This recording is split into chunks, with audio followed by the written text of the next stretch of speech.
Shalom, shalom, Shavuot à toutes et à tous. On va parler ce soir de la paracha de Kitissa et qui traite de la fameuse faute du veau d'or qui a, on le sait, pendant l'histoire, surtout pendant l'exil du peuple juif, a fait parler énormément et les ennemis du peuple juif, bien entendu, se sont servis de cette faute pour tromper l'humanité tout entière et faire croire que le peuple juif a été déchu à ce moment-là et abandonné par Dieu, ce qui est absolument faux, bien évidemment. Et aujourd'hui, grâce à Dieu, nous sommes en Israël et à Tzion et nous pouvons sortir la Torah et la diffuser dans le monde entier, bien sûr, pour prouver que tous ces mensonges ont été dans le but de voler la place d'Israël, de prendre sa place et de tromper l'humanité tout entière.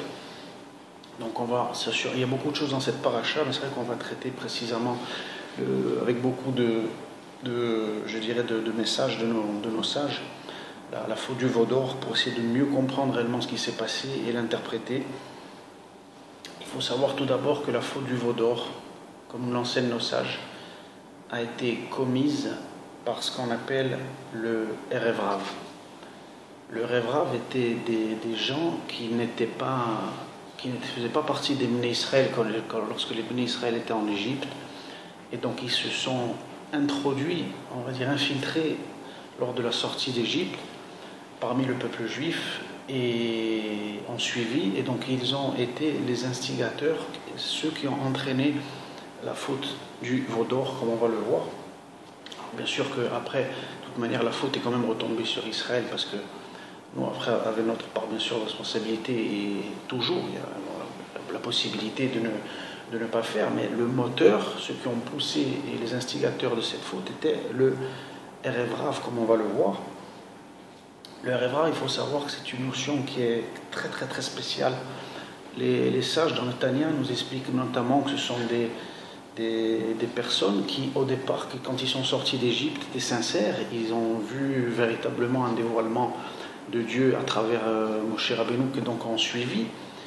Mais ils n'étaient pas nettoyés de l'intérieur, ils ne possédaient pas les ustensiles véritablement pour intégrer le peuple d'Israël, c'est-à-dire que finalement, dès, comme on va le voir, que Moshe s'est absenté justement pour recevoir les tables, eh bien, le Erev Rav est revenu à ces vieux démons, ils sont retombés dans toutes les inclinations et ils se sont laissés bien sûr rattraper par leurs instincts, par leurs pulsions, comme on va le voir, et donc ont poussé à faire le veau d'or.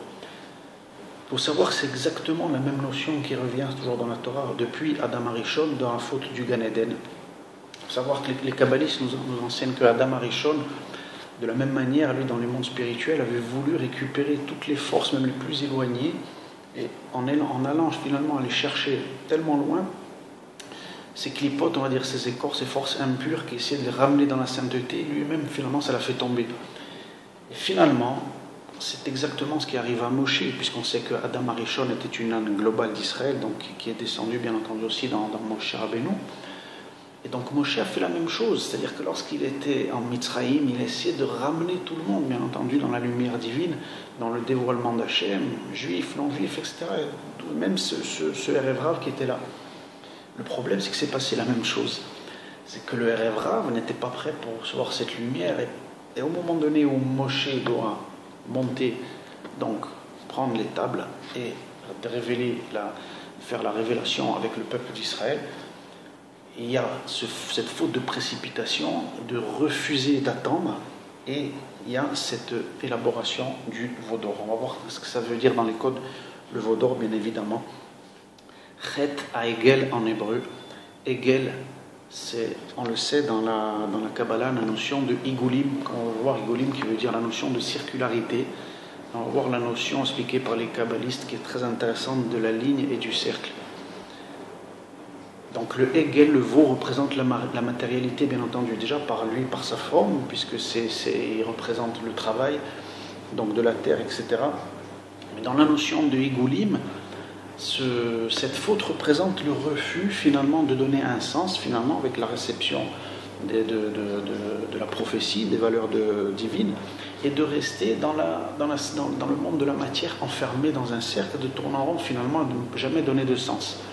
C'est en ce sens que représente la faute du veau d'or à un niveau très profond. Chet Ha'egel, donc la notion de Egoulim, c'est-à-dire que ceux qui ont refusé d'attendre Moshe et de ne pas le laisser revenir ont préféré par eux-mêmes finalement se laisser. C'est une forme de retour en Égypte, bien entendu, de retour dans des limites.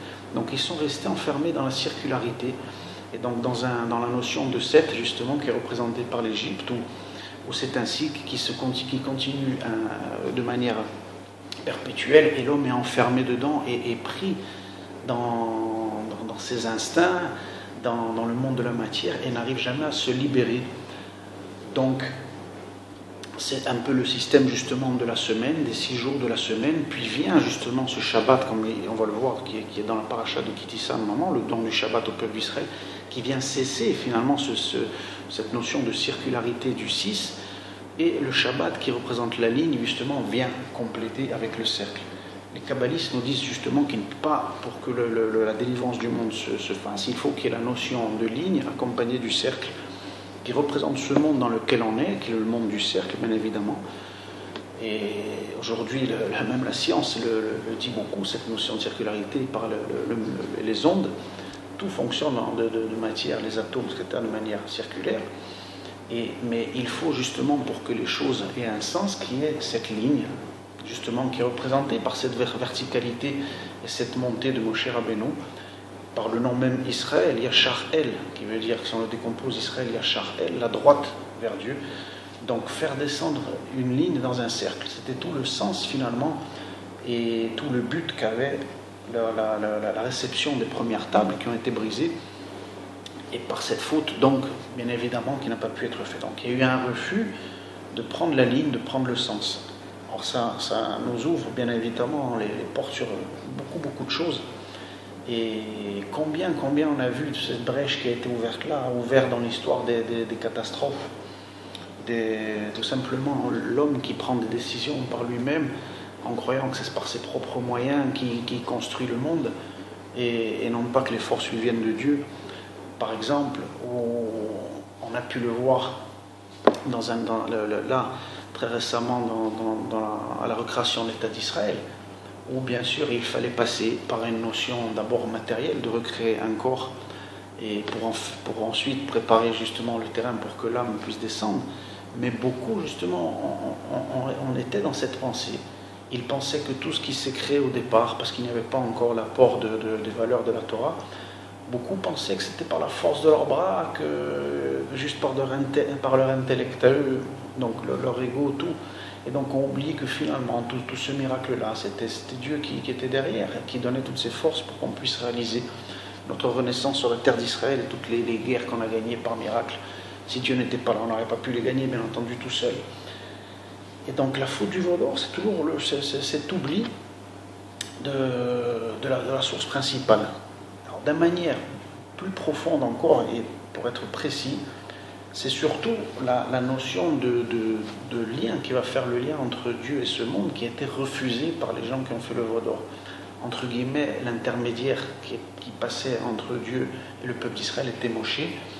Et ceux qui ont fait le veau d'or donc, ont refusé cet intermédiaire et ont décidé de faire eux-mêmes leur propre intermédiaire.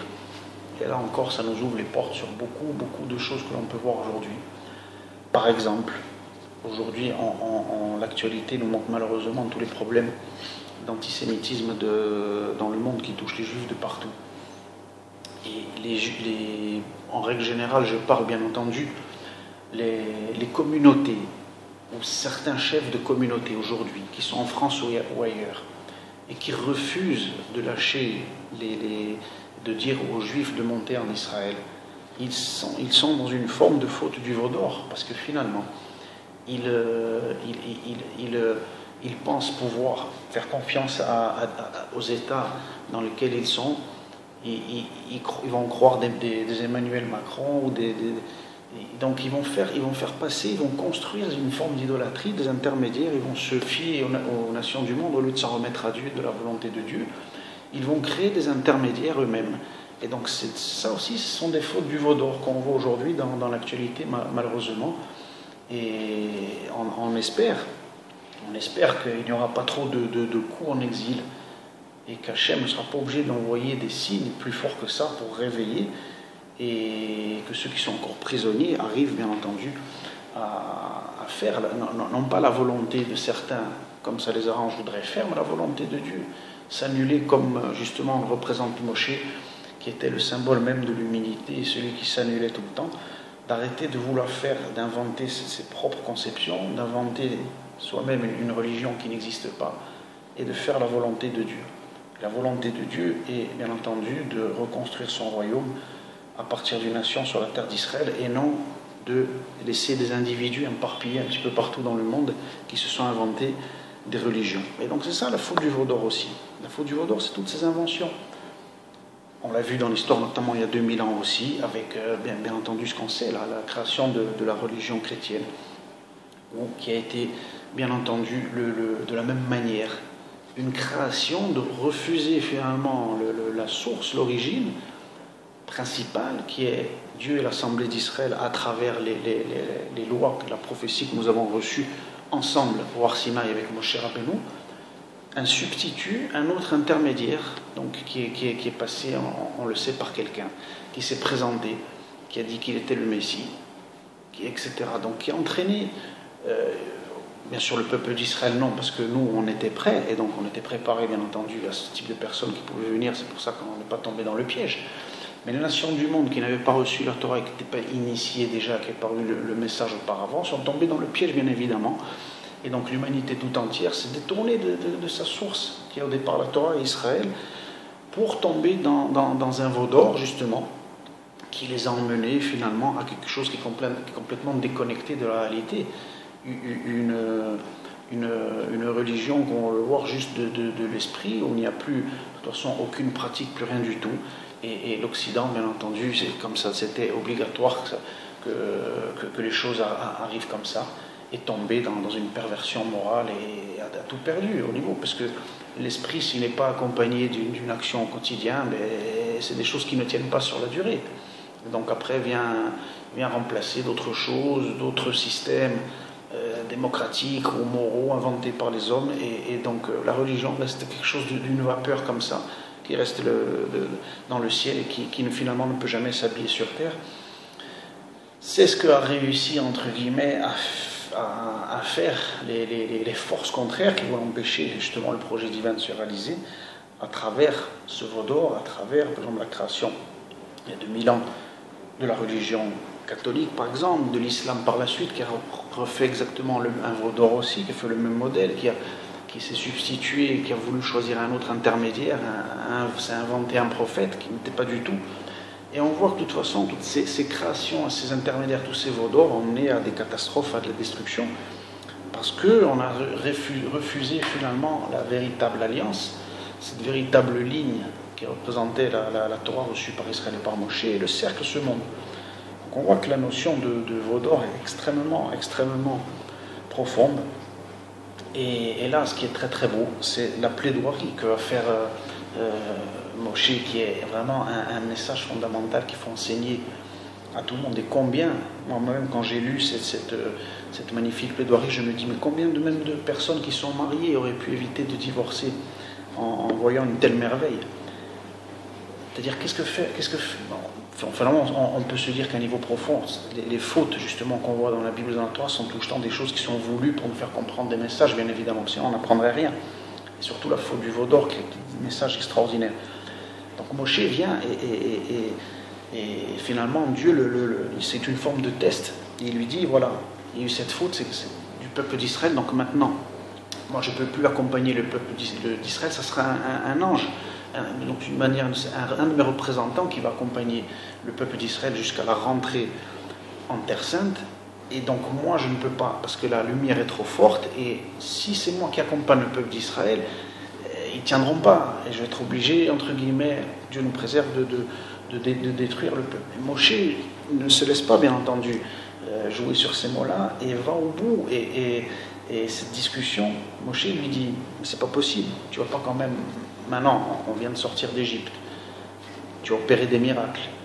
Le monde entier sait que tu as choisi le peuple d'Israël. Tu ne peux pas, après seulement une fois, tout arrêter. Alors comment s'en sortir comme ça dans le monde si chaque fois qu'à un moment donné quelqu'un trébuche, il est éliminé et de suite il faut le remplacer par quelqu'un d'autre.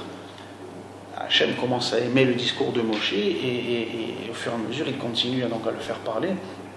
Et là il ouvre une porte extraordinaire sur beaucoup de choses. Quelqu'un dans la vie qui n'attend pas, que ce soit demain de personnes qui s'aiment par exemple, ou on viendrait à chaque fois quitter, Dieu nous en préserve, son épouse, parce qu'on n'est pas content, on n'apprendrait pas à se construire, à progresser ensemble. Ça prend du temps ces choses-là, c'est de la durée, c'est exactement la même manière là que la Torah vous nous enseignez entre Dieu et l'Assemblée d'Israël. On ne peut pas éliminer quelqu'un à la moindre incartade et à la moindre faute, non, parce que de la même manière qu'un enfant commence, il grandit, il trébuche, il apprend à se relever, l'adolescence aussi c'est une période, etc. Même adulte, il nous faut déjà une vie, plus peut-être revenir plusieurs fois pour arriver à parachever. Nos sages enseignent dans le Talmud que des fois pour corriger un trait de caractère, il faut une vie tout entière. Et donc là, le message extraordinaire de la miséricorde que Moshe fait sortir de Dieu lui-même, puisque Dieu lui-même, à force que Moshe lui présente ces notions-là, et il y a la fameuse phrase que Dieu dit, ça y est, mes enfants m'ont vaincu. Extraordinaire, ils ont fait atteindre un niveau extraordinaire de miséricorde, d'où la réception de cette fameuse prière que Moshe a reçue en prophétie des 13 attributs de miséricorde dans cette discussion avec Hachem. Et donc Hachem finalement cède, Dieu cède, et il va accepter donc de faire cette alliance avec Israël pour l'éternité. Il y aura un prix à payer justement, comme on va le voir. C'est tout, justement, la Torah prend en contre-pied tous les mensonges qui ont été dits. La preuve que le peuple d'Israël n'a jamais été abandonné par Dieu et qu'il a toujours été lié de manière la plus forte, c'est justement celle-ci qui s'est passée au moment donné de la discussion entre Moshe et Dieu après la faute du veau d'or. C'est justement quand on est collé au plus près de Dieu qu'il y a le plus de difficultés. Et c'est pour ça que le peuple d'Israël, dans toute son histoire, a eu beaucoup de chutes, de souffrances, etc. Parce que, étant donné qu'il est le peuple qui est choisi par Dieu et qu'il a une mission à faire, automatiquement, Dieu va attendre du peuple d'Israël un niveau extrêmement élevé. Si c'est que des intermédiaires, comme serait le cas, par exemple, pour les nations du monde, qui a un rôle qui n'est pas le même, qui a un rôle de réception après par rapport à l'Israël, donc qui n'est pas la même fonction, je dis bien, c'est pas une infériorité, c'est pas la même fonction. Et c'est ce qu'on appelle des sarim ou des malachim, des anges ou des représentants. Les coups sont moins violents. Les coups sont moins violents, bien évidemment. Le peuple d'Israël, par sa souffrance, justement, tout au long de l'histoire, comme le dit le prophète Isaïe, 53, le peuple souffrant, le serviteur souffrant, qui a pris des coups pendant toute l'histoire de l'humanité pour arriver à la rédemption, c'est parce que justement c'est lui qui est choisi. Sinon, ça fait belle lurette qui n'était même plus là, Dieu leur a laissé s'assimiler ou disparaître dans l'obscurité de l'exil. Donc on voit que tout cela, bien entendu, prend en contre-pied toutes les bêtises qui ont pu être dites. Les souffrances du peuple juif sont justement la preuve que c'est lui qui choisit, que Dieu attend quelque chose de nous, bien évidemment. Et c'est extraordinaire cette paracha. Cette paracha est vraiment... Moi je remercie vraiment Dieu parce qu'en plus je sais que je me suis marié avec mon épouse, c'était la paracha de Kitissa. Donc c'est extraordinaire. Et je trouve qu'elle est riche sur tout. On apprend des notions extrêmement profonde, vraiment, dans tous les domaines de la vie de tous les jours, mais surtout là, vraiment extraordinaire cette notion de miséricorde, de plaidoirie de Moshe, qui nous apprend la patience. Voilà. La précipitation amène dans la vie toute destruction, et cette notion d'attente extraordinaire, elle doit nous servir à nous tous, tant au niveau individuel que collectif. Au niveau individuel, il faut la comprendre, cette notion avec son épouse, par exemple, quand on construit une famille, on se marie. Il faut attendre, il y a une construction. C'est pas tout de suite comme ça. La construction d'un couple prend une vie entière. Et donc ce n'est pas justement quand il y a des moments de difficulté et de chute qu'il faut arrêter et tourner le dos à l'autre. C'est justement dans les moments difficiles qu'un couple doit se renforcer, être de plus en plus fort ensemble, s'entraider justement et arriver à des niveaux d'amour extrêmement élevés, justement parce que c'est dans les difficultés, dans les moments durs que les choses les plus fortes se créent. Et c'est exactement le message que vient nous transmettre la Torah entre Dieu et l'Assemblée d'Israël. Ce n'est pas dans les moments où les choses plus ou moins allaient bien, qu'on a vu l'attachement à l'alliance qu'il y a eu entre Dieu et Israël, c'est justement dans les moments les plus durs qu'on a vu cet amour fort. Dieu là qui aurait pu tourner le dos à Israël et laisser, après la faute du veau d'or, au contraire, à rester, à renforcer ses liens de manière à construire quelque chose de fort dans l'éternité. Le peuple d'Israël, pareil, malgré tous les coups qu'il a pu recevoir en exil, il n'a jamais tourné le dos à son Créateur. Et c'est ça qui construit finalement cette alliance qui est solide et qui s'inscrit dans l'éternité, bien évidemment. Et cette attente aussi nous fait comprendre toute la dangerosité de précipitation, de vouloir faire arriver les choses avant qu'elles arrivent. La fièvre messianique, par exemple, qui a touché malheureusement l'humanité tout entière, à faire vouloir arriver les choses avant que ça arrive. Ça aussi, le dévoilement, ce qu'on appelle du messianisme, c'est quelque chose qui prend du temps. De la même manière qu'on l'a vu dans la création de l'État d'Israël. Donc ça, je vous explique, les kabbalistes, que l'État d'Israël s'est fait d'abord par étapes, comme un enfant qui naît. Il y a eu la création de l'État d'Israël, donc avec la notion économique, sociale, militaire. Il y a un corps qui a commencé à se construire, à se lever d'abord comme un enfant. Quand il naît, on lui donne d'abord à manger, on le rend fort qu'il devienne adulte. On ne commence pas, dès qu'il est tout petit, bébé, à lui enseigner la Torah. Et c'est exactement dans la même configuration, la recréation de l'État d'Israël. D'abord, il y a le corps, et ensuite, il y a l'âme qui descendra, qui s'appelle le dévoilement du Mashiach ben David, du fils de David. Mashiach ben Yosef, fils de Yosef, précède. Donc la notion de matérialité de corps précède avant la réception de la Neshama. Donc ça, c'est de l'âme. C'est très très important de comprendre cette notion-là. Ça nous aide à nous aussi, dans la vie de tous les jours, d'apprendre que pour arriver à un résultat, il faut de la patience. Et la difficulté et la souffrance n'est pas signe justement d'abandon ou de rejet ou de remplacement, pas du tout. On le sait, quelqu'un qui surtout nous en Israël, qui possédons les plus grandes unités d'élite dans l'armée. On sait que ceux qui demain qui veulent rentrer dans les Douvrevan ou dans les unités spéciales les plus dures d'Israël, c'est eux qui ont l'entraînement le plus difficile, c'est eux qui ont souffert le plus. Mais quand ils sortent après, ils arrivent, c'est les princes d'Israël, c'est le top du top. Et c'est exactement la même manière là, dans l'alliance qu'il y a entre Dieu et Israël, les souffrances du peuple juif prouvent que le peuple juif est celui qui a bien entendu la proximité la plus proche avec Dieu, bien évidemment. Et c'est pour ça que les coups pendant l'histoire, tant qu'on n'arrive pas au niveau où on doit être, sont durs, bien évidemment. Ça prouve tous les mensonges qui ont pu être dits sur le peuple juif par les religions qui ont tenté de remplacer Israël, bien entendu, qui sont servis de cette paracha, qui ont pris un sens littéral qui ne voulait rien dire, qui ont pris ça complètement hors contexte, sans voir tout le film, bien évidemment, et ont trompé l'humanité tout entière. Donc voilà pour la faute du veau d'or. On a vu des notions extrêmement profondes. Et il y a justement aussi cette notion extraordinaire du don du demi-shekel, du maratzita shekel dans cette paracha. Pourquoi on devait apporter à l'époque au temple une moitié de shekel, pas un shekel en entier pour ce qu'on appelait le korban tamid, les sacrifices quotidiens au temple? Parce que dans cette notion de moitié, le peuple d'Israël doit savoir que justement chacun apporte sa part à la construction, à l'édifice du royaume de Dieu. Chacun est justement a quelque chose à apporter. Et nul ne peut dire moi j'ai le tout, non, au contraire. Moi j'apporte quelque chose, mon frère apporte quelque chose. Et c'est ça justement qui vient toujours nous enseigner l'unité du peuple juif et qu'il n'y a pas de personnes qui sont plus importantes que d'autres.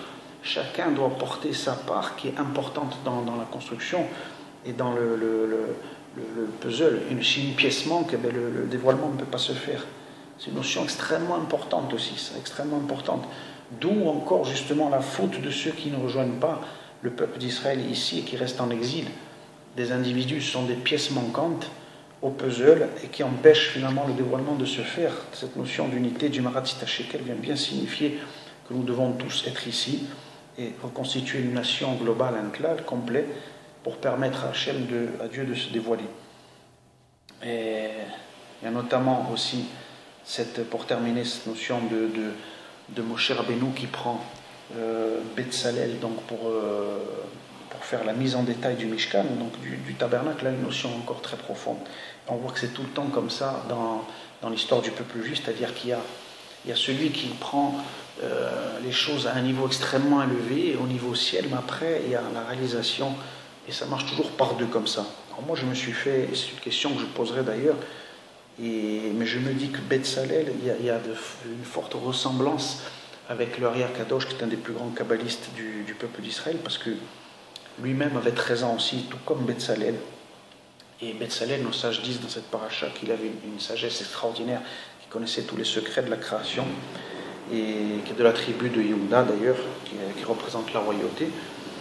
Et de la même manière, le Ari Kadosh est arrivé dans ce monde pour prendre ce qu'avait donné Rabbi Shimon Bar Yochai 2000 ans avant, dans le fameux secret de la Torah dans le Zohar, qui était un message qui nous a laissé complètement crypté, et qui, par prophétie de mettre en lèvres, on savait qu'un jour, quelqu'un pourra arriver, nous le dévoiler, et le Ari Kadosh est arrivé ensuite pour nous dévoiler cette lumière. De la même manière, donc j'ai vu ce parallèle entre Moshe, qui était, c'est le niveau de prophétie le plus élevé qu'Israël n'a jamais eu, et pour faire descendre, lui, cette lumière, il est passé par Betzalel pour réaliser la mise en détail dans le Mishkan. Betzalel, on sait que veut dire, en le terme en hébreu, Betzalel veut dire celui qui est à l'ombre d'Hachem. Donc il faut une partie qui est complètement réceptive à la lumière de l'absolu, mais ensuite cette lumière doit toujours descendre par un côté féminin, et donc ça marche tout le temps comme ça dans la Torah, dans le dévoilement. Le Ari Kadosh lui-même, après, a eu son élève,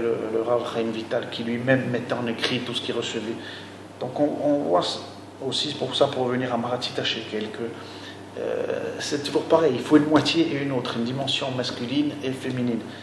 Même dans la notion de celui qui prend les enseignements, souvent qui le transmet à son élève, qui lui va apporter un dévoilement que le maître lui-même même ne pourrait pas donner au départ. C'est ce qui s'est passé aussi justement avec Rabbi Akiva, qu'on sait qu'un des plus grands maîtres de la Kabbale, qui était issu de deux parents qui étaient convertis, et qu'on dit que son âme était encore plus grande que celle de Moshe Rabbeinu. Les kabbalistes nous disent, et c'est pour ça que c'est Moshe qui était à cette fonction, et pas lui, parce que lui-même, si c'était Rabbi Akiva qui aurait reçu la prophétie, le peuple d'Israël, c'était tellement qu'on n'aurait même pas pu la recevoir. Vous voyez, comme tout est bien fait. Alors, Rabbi Akiva, lui aussi, est arrivé après et a permis, puisque c'était le maître de Rabbi Shimon Bar Yochai, a permis à Rabbi Shimon Bar Yochai de nous donner le Zohar. Rabbi Shimon Bar Yochai ensuite prend le Zohar et à un niveau qui était extrêmement crypté. Il a fallu que le Hari arrive, le Hari Kadosh, des millénaires plus tard, pour nous le dévoiler. Ensuite, à son élève, le Rav Chaim Vital. Et maintenant, on sait que c'est, Dieu merci, à la portée, finalement, entre guillemets, de tous. Et voilà, tout ça pour terminer, pour être conscient que chacun, nous pouvons apporter notre pierre à l'édifice à notre humble niveau. Et c'est chaque unité du peuple d'Israël qui a un rôle essentiel pour le dévoilement, et que Hachem, dans cette période difficile, nous donne la force, ici, nous en Israël, et de Tzion, de faire revenir tous nos frères qui sont en exil, surtout en France, où il y a beaucoup de difficultés, pour nous aider à reconstruire sa royauté. Amen ve Amen.